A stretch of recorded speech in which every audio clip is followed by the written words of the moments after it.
চাহিদা কি?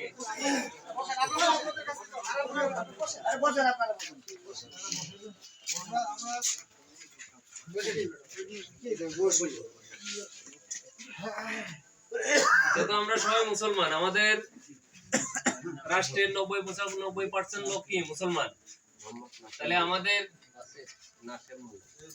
রাষ্ট্রে কি দরকার? ইসলাম দরকার না? আমরা ইসলাম চাই কিনা?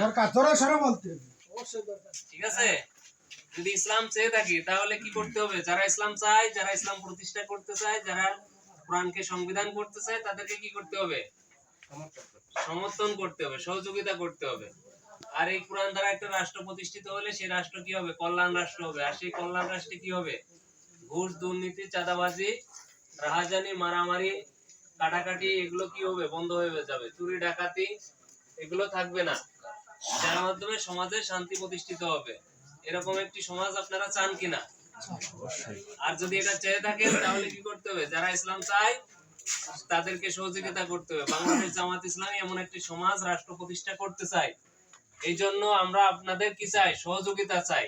আপনারা আগামী দিনে আমাদেরকে সার্বিক সহযোগিতা করবেন এরকম একটা রাষ্ট্র এবং সমাজ প্রতিষ্ঠার জন্য, যেখানে আমরা সবাই মিলেমিশে শান্তিতে বসবাস করতে পারবো। ঠিক আছে? নাম কি?